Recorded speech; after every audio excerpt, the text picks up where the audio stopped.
alamin. Ar-Rahmanir Rahim Maliki yaumiddin. Iyyaka na'budu wa iyyaka nasta'in. Ihdinas siratal mustaqim.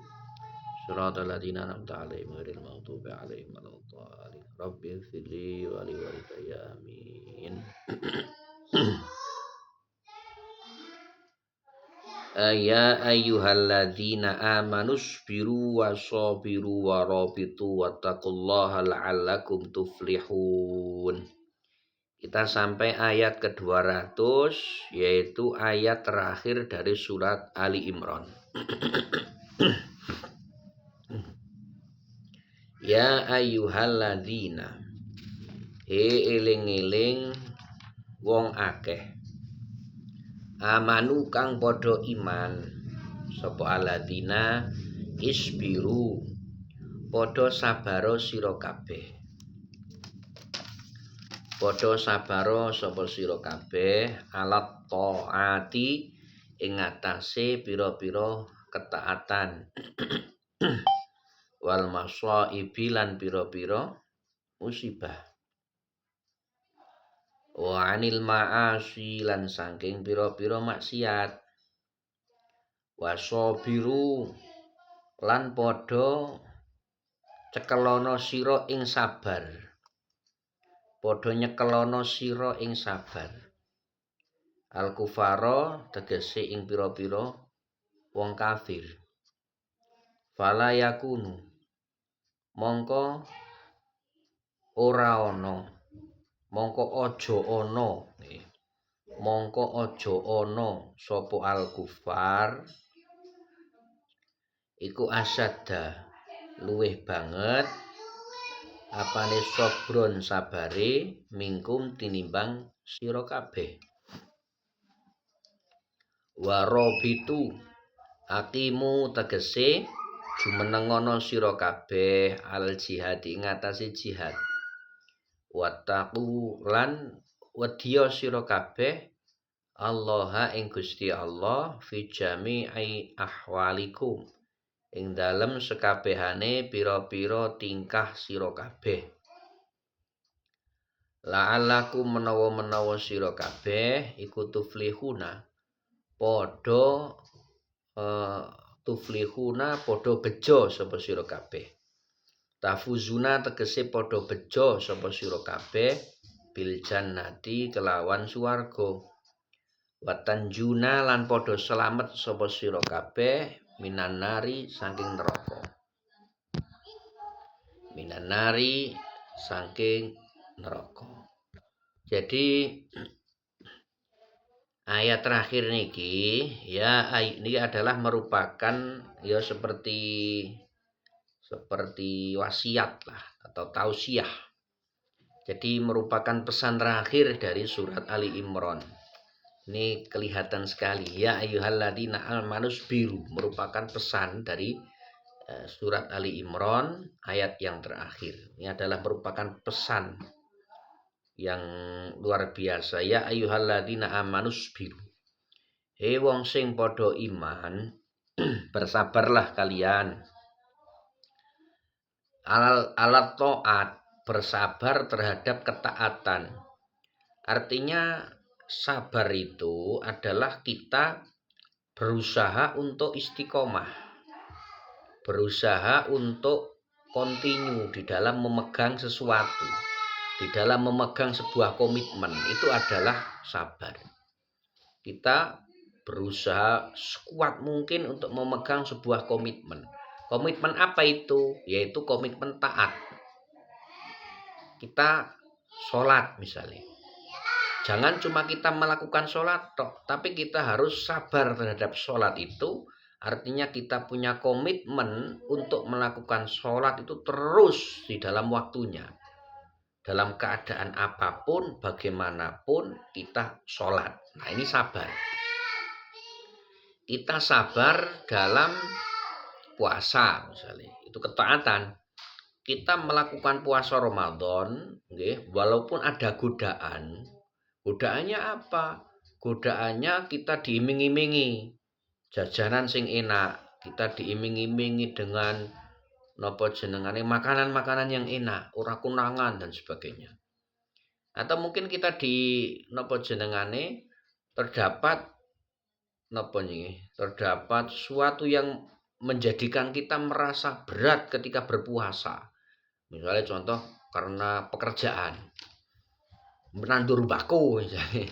Cara wong Temanggung, nandur mbako, ngolah mbako, ngerajang dan sebagainya. Itu kan merupakan tantangan-tantangan ketika kita berpuasa. Kemudian kita harus punya komitmen di dalam memegang ketaatan, yaitu kita harus selesai 30 hari puasa Ramadan. Nah, itu adalah disebut as-sabru 'ala ta'at. Sabar di dalam ketaatan. Begitu juga nanti wal ma'as masoib. Kita sabar terhadap musibah. Artinya apa? Kita punya komitmen. Kita punya komitmen untuk berpegang teguh terhadap aturan-aturan syariat, di mana syariat ini punya aturan kita tidak diperbolehkan untuk naihah. Napa niku naihah? Yaitu orang yang melakukan napa nggih, meratapi atas nasib, meratapi atas musibah dengan jerit-jerit, kemudian sambat-sambat, napa jenengane nyuwek-nyuwek baju, atau mungkin dengan banting-banting sesuatu, dengan nendang-nendang dan sebagainya. Jadi apa namanya? Kita tidak diperbolehkan ketika kita mendapatkan musibah itu kita melakukan sesuatu yang mengindikasi terhadap ketidakridhoan kita terhadap takdir Allah. Itu tidak boleh. Jadi tidak boleh melakukan sesuatu yang mengindikasikan bahwa kita tidak ridho terhadap takdir Allah. Ini tidak boleh. Nah, sabar itu kita harus berpegang teguh itu. Nangis boleh, karena nangis itu bukan berarti kita tidak ridho dengan takdir Allah, bukan. Tapi karena memang itu manusiawi. Nangis, keluar air mata, kemudian napa jenenge? Kita itu napa psikologine rodok down dan sebagainya. Itu merupakan sifat manusiawi.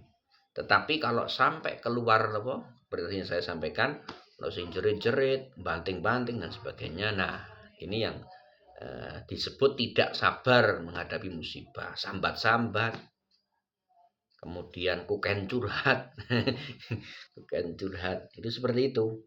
Jadi napa jenenge, kita dalam sabar untuk menghadapi musibah itu seperti itu. Kemudian wa anil ma'asi, kita punya komitmen yang harus kita pegang, yaitu tidak boleh kita melakukan kemaksiatan. Karena kemaksiatan ini adalah mendurhakai Allah. Bagaimanapun kita harus sabar berpegang teguh itu, komitmen itu. Nah, ketika kita berhadapan dengan sebuah kondisi, sebuah keadaan yang kita harus punya napa? Kita harus punya keputusan antara dua opsi.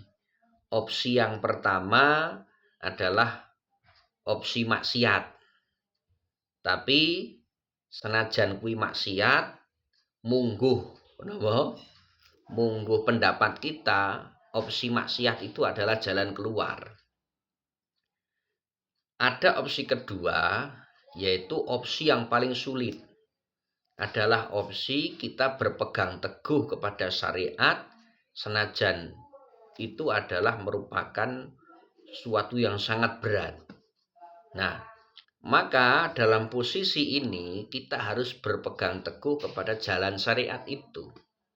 Jangan kemudian mengambil sebuah kemaksiatan demi perspektif kita yang mempunyai pendapat bahwa itu adalah jalan keluar. Karena itu siyugya, karena itu sebetulnya jalan maksiat itu adalah jalan yang menjerumuskan. Jadi kita harus berpegang teguh kepada kebenaran, kepada jalan syariat itu. Nah, itu berat.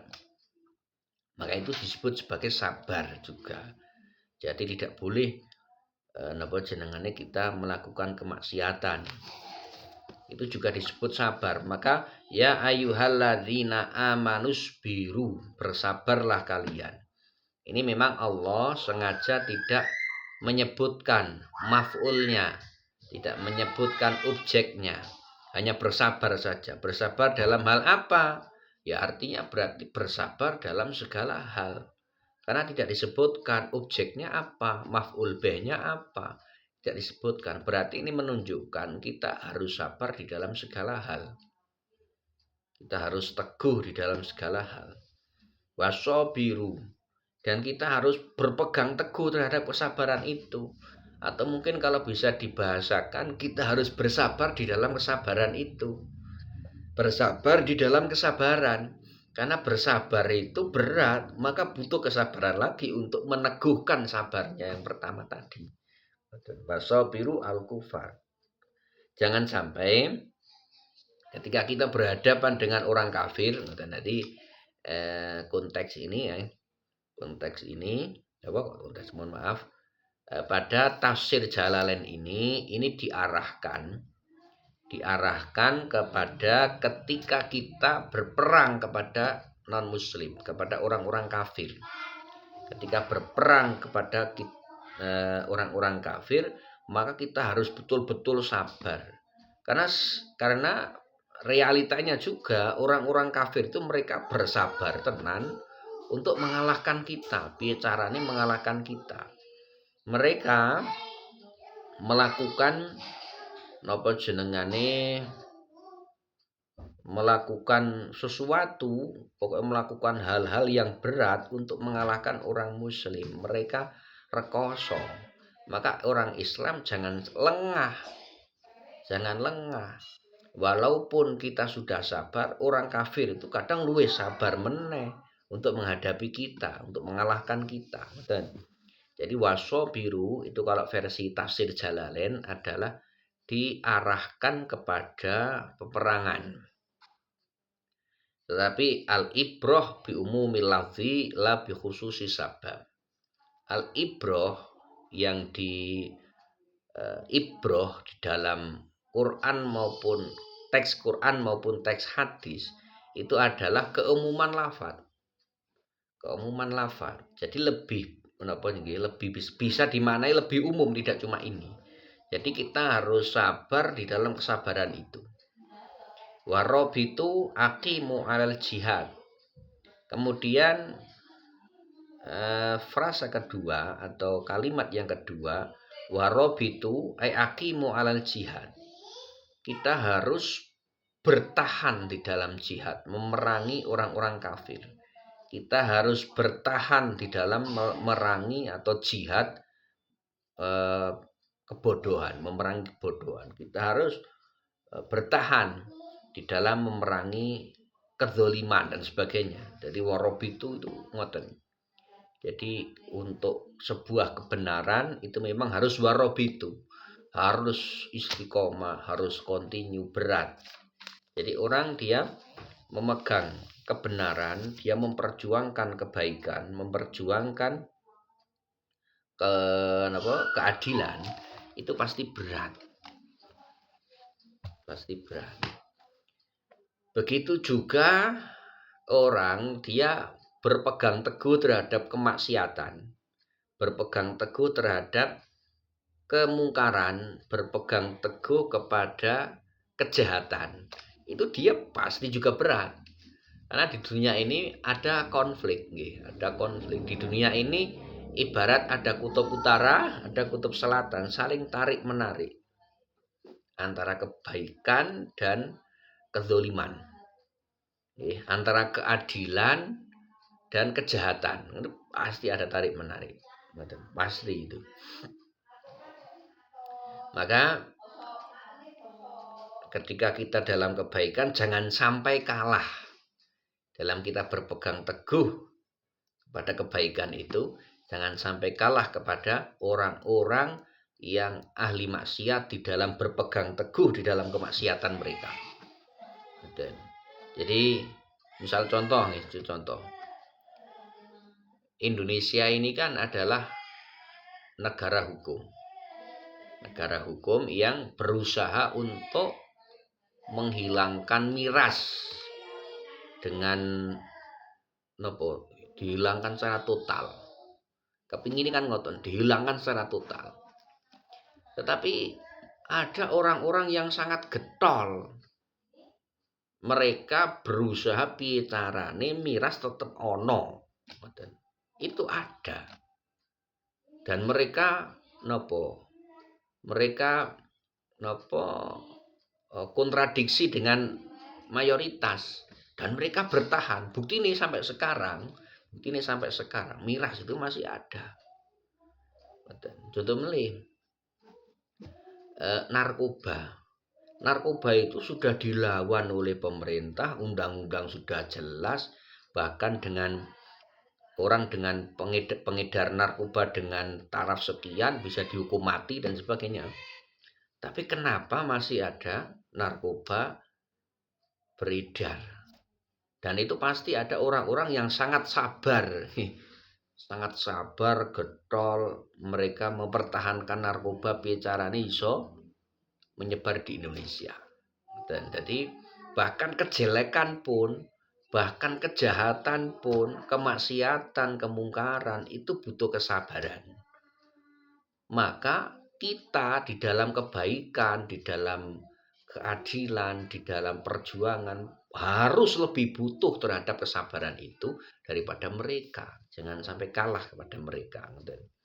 Maka ini wasobiru versi Jalalainnya adalah perbandingannya, yaitu kita harus sabar menghadapi orang-orang kafir karena mereka juga sabar menghadapi kita. Wattaqullah la'allakum tuflihun. Wedya sira kabeh ngenipun Gusti Allah agar supaya kita menjadi orang yang beruntung dengan mendapatkan surga.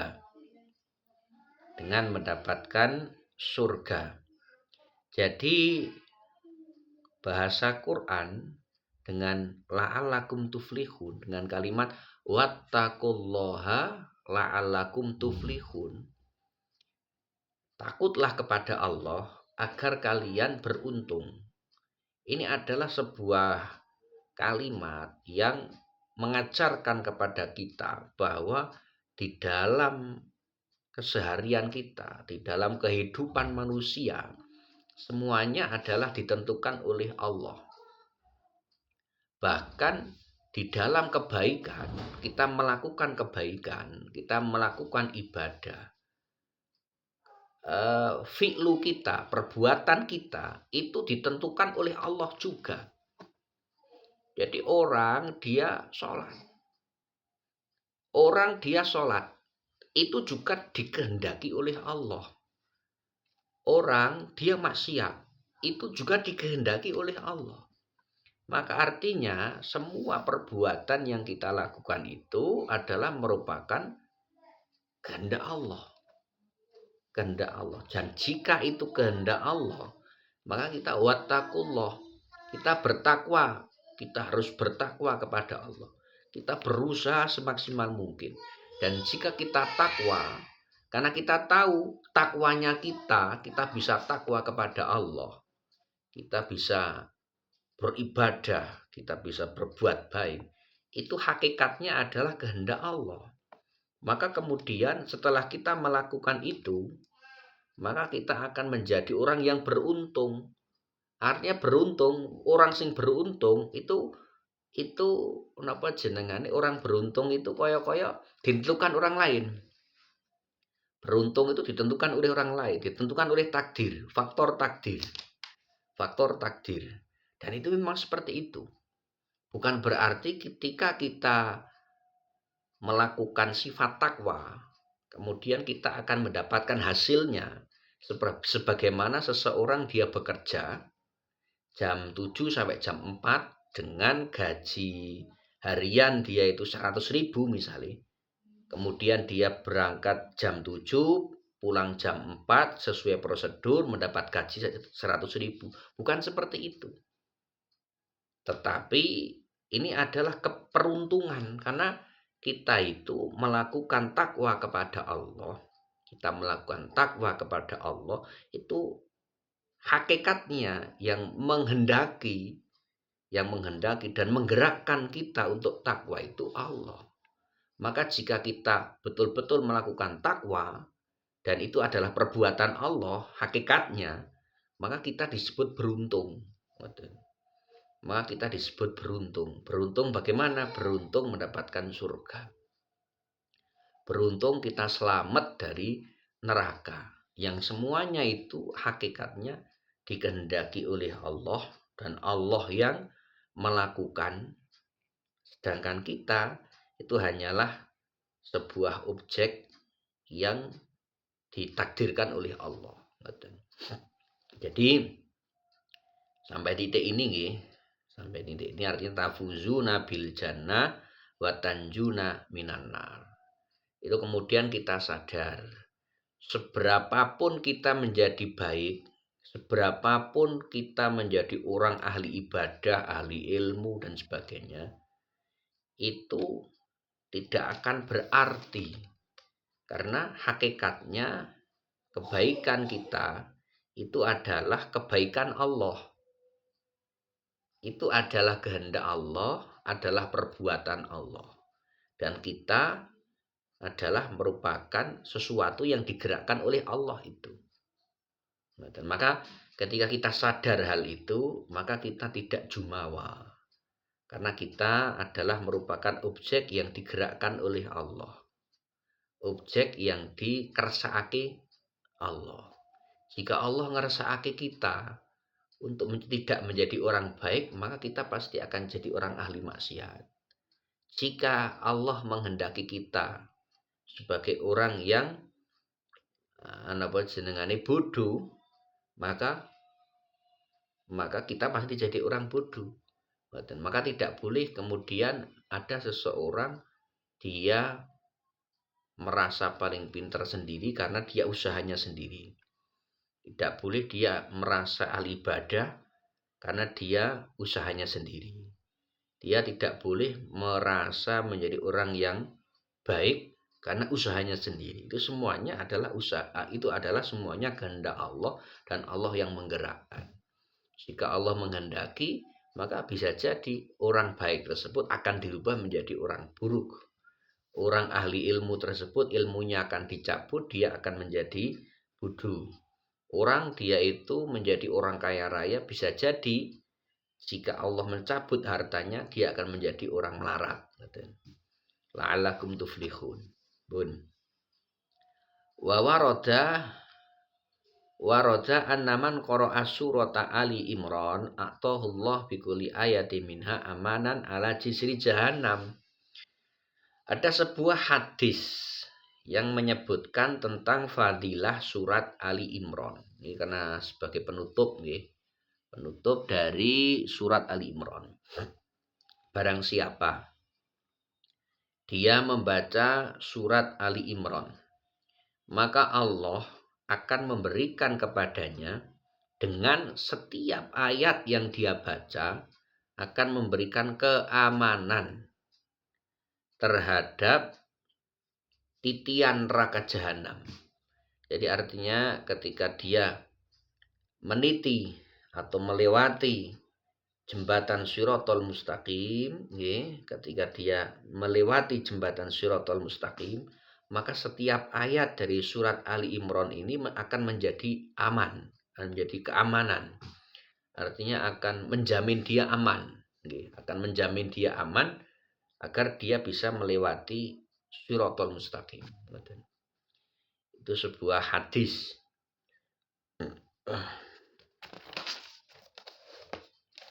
Bismillahirrahmanirrahim.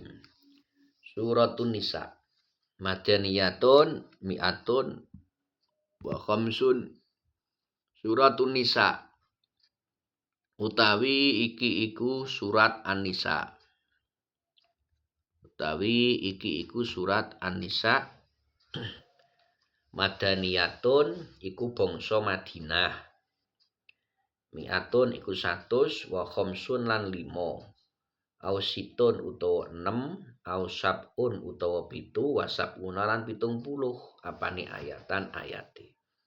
Surat An-Nisa ini adalah surat yang madani. Madani itu artinya surat yang diturunkan setelah Nabi Muhammad hijrah ke Madinah.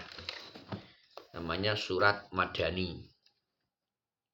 Jumlah ayatnya ini para ulama berbeda pendapat. Ada yang mengatakan 175. Ada yang mengatakan 176. Ada yang mengatakan 177. Jadi ada perbedaan pendapat. Ya ayuhan nasu taqu rabbakumul ladzi khalaqakum min nafsin wahidah. Ya ayuhan nasu. He eling-eling pira-pira menungso. Hai ahla Makkah. Tegese ahli Mekah. Itaku wedya sira kabeh robbakum ing pangeran sira kabeh.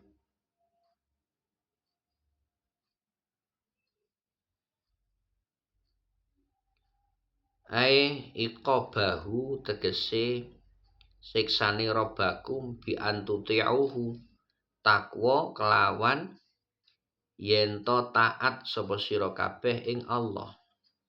Alladzi rabbakum khalaqakum kang nyiptakaken sapa alladzi ing sira kabeh. Min nafsin saking awa-awaan wahidatin kang siji. Rupane Adam. Wa khalaqa lan nyiptakaken sapa Allah minha saking nafsi wahidah. Zaujaha ing garwane nafsin wahidah. Rupane Hawa ibu Hawa. Bil mati kelawan den waca mat. Jadi napa jenenge? Dalam ilmu tajwid mat itu kan panjang nggih. Panjang.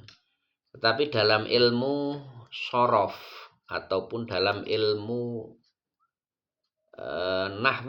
ilmu nahwu maupun ilmu shorof, mat itu apa? Mat itu artinya hamzah. Mat itu artinya hamzah. Jadi bil mati dalam kasus ini adalah dengan menggunakan hamzah. Bil mati kelawan gowo hamzah. Jadi hawa, ha, wawu, alif, hamzah. Hawa. Boten hawa. Boten. Hawa. Boten. Ibu Hawa. Mindilin dipun ciptakaken mindilin saking rusuk. Min adlaihi saking pira-pira rusuke Adam. Al yusra ingkang kiwa. Wabatha lan nyebar sapa Allah farraqa tegese nyebar wa nasyara lan tegese nyebar minhuma saking Adam Hawa min Adama saking Adam wa Hawa alan ibu Hawa rijalan ing pira-pira wong lanang kathiron kang akeh wanisaan lan pira-pira wong wadon kathiratan kang akeh wataku lan wedya sira kabeh Allah ing Gusti Allah alladzi Allah tasaaluna kang padha takon sapa sira kabeh fihi iku tetep ing dalem tasaaluna idghamut ta'i utawi ngidghamaken ta fil asli ing dalem huruf asale fisini ing dalem huruf sin wa fi qiraatin lan ing dalem swijine qiraah bitahfifi utawi den waca kelawan enteng bihadfiha kelawan buang tak tatasa aluna tegese podo takon sapa sira kabeh. Jadi ada qiraah itu yang membaca dengan di tasdidnya sin. Jadi alladzi tasaaluna dan dibaca dengan tasdidnya huruf sin. Alladzi tasaaluna ngoten. Ada yang membaca alladzi tasaluna ngoten. Bihi kelawan alladzi. Fima ing dalam perkara. Bainakum kang tetep ing dalam antarane sira kabeh haitsu yaqulu ing dalam sekirane ngucap sapa ba'dukum sebagian sira kabeh li ba'din marang sebagian kang weneh as'aluka billah wa unsyiduka billah as'aluka nyuwun sapa ingsun ing panjenengan billahi kelawan Allah wa unsyiduka lan takon sapa ingsun ing sira billahi kelawan Allah wa taqulan wedya sapa sira kabeh al arhama ing pira-pira sedulur antak tauha ing yen to medhot sapa sira kabeh ing al arham wa fi qiraatin lan iku tetep ing dalem swijine qiraah bil jarri utawi den waca jer ala dhamiri atfan krana atof ala dhamiri ing atase dhamir fi bihi ing dalem kalimat bihi wa kanulan ana sapa al arab iku yatana syaduna padha nyuwun sapa al arab birrahmi kelawan sedulur innallaha sak temene Gusti Allah kana iku kana ana sapa Allah alaikum ing atase sira kabeh iku raqiban zat kang ngreksa hafidhon tegese ngreksa li a'malikum marang pira-pira amal sira kabeh fayujazikum mongko nuli bales sapa Allah ing sira kabeh biha kelawan a'malikum elam yazal tegese ora klingsir-klingsir sapa Allah iku mutasifan zat kang persifatan bidzalika kelawan mengkono raqiban. Nah, jadi kita mulai dengan surat An-Nisa ayat 1. Ya ayyuhalladzina amanu ya ayyuhan nas. Ya ayyuhan nas, yang dimaksud sebagai An-Nas itu adalah ahli Mekah. Ahli Mekah itu adalah penduduk Mekah. Jadi walaupun ayat ini disebut ayat Madani, itu artinya adalah ayat yang diturunkan setelah Nabi hijrah ke Madinah. Jadi bisa jadi khitab yang Allah berikan di dalam ayat ini bisa jadi adalah khitabnya kepada orang Mekah. Tetapi Rasulullah sudah hijrah. Jadi Rasulullah sudah hijrah, tetapi ayatnya ini biasanya adalah tapi ayatnya diarahkan kepada orang-orang Mekah. Ini bisa jadi seperti itu. Maka ya ayuhan nas ahla Mekah. Ittaqu rabbakum alladzi khalaqakum min nafsi wahidah. Hai orang-orang ahli Mekah, takutlah. Jadi ini kenapa ahli Mekah? Karena ini mengikuti terhadap asbabun nuzul. Asbabun nuzul yaitu kepada orang Mekah. Tapi hakikatnya tadi saya sampaikan ada kaidah al-ibrah bi umumil lafzi la bi khususi sabab. Yang diibroh itu bukan khusus sababnya tidak, tapi yang kita ambil adalah keumuman lafaz. Maka ya ayuhan nas itu ya termasuk kita juga. Termasuk kita juga ini sebagai anas, sebagai manusia. Maka kita mendapatkan dawuh dari Allah secara langsung dengan ya ayuhan nas ittaqu rabbakum. Takutlah kepada Tuhanmu, di mana Tuhanmu itu adalah zat yang menciptakan kalian dari manusia yang satu. Jadi manusia satu, artinya siapa? Nabi Adam. Jadi manusia diciptakan dari zat yang dari manusia. Semua umat manusia diciptakan dari Nabi Adam. Semua manusia diciptakan dari Nabi Adam. Dan Allah menciptakan dari Nabi Adam itu diciptakanlah Ibu Hawa, yaitu istri dari Nabi Adam, yang Allah ciptakan dari tulang rusuk kiri bagian bawah. Yaitu ketika Nabi Adam ini tidur pada waktu Nabi Adam masih berada di surga, harinya Jumat, ba'du asar. Allah mengambil tulang rusuknya Nabi Adam yang paling bawah diambil. Kemudian dari tulang rusuk itulah diciptakan Ibu Hawa. Maka bisa dikatakan bahwa Nabi Adam itu adalah ayah daripada Ibu Hawa. Boleh dinikah. Karena memang satu-satunya manusia ya hanya itu. Yang laki-laki Nabi Adam, yang perempuan Ibu Hawa. Akhirnya menikah.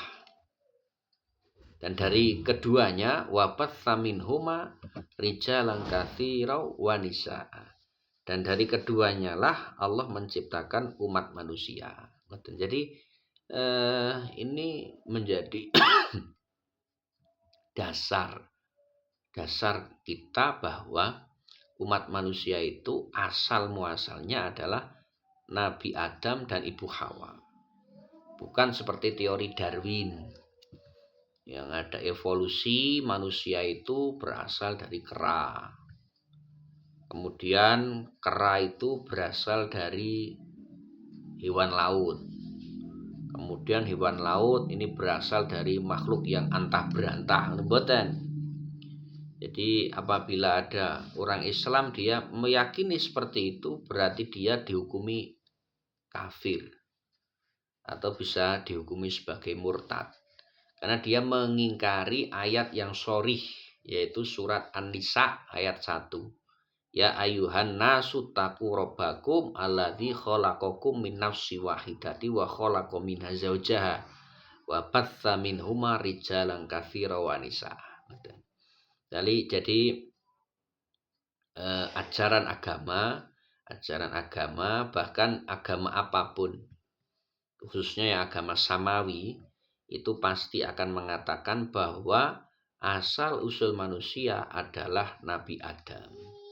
Jadi perlu diketahui semua agama, khususnya agama samawi, orang Yahudi, orang Nasrani, ini mereka mengakui ada nama Adam dan ada nama Hawa, walaupun beda cara pengucapan mungkin ya.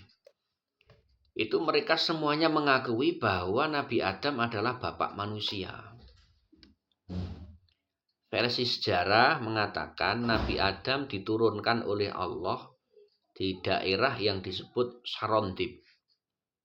Dari surga Allah menurunkan Nabi Adam di tempat yang disebut Sarondib. Allah menurunkan Ibu Hawa di daerah yang disebut Jeddah. Jeddah itu masyhur. Sarondib itu ada di Sri Lanka. Jadi di Sri Lanka itu ada daerah yang disebut Sarondib. Itu ada bukit tinggi, gunung menjulang tinggi. Itu ada tapak Nabi Adam. Sampai sekarang masih ada tapak Nabi Adam. Jenengan bisa cek itu banyak di Google. Banyak di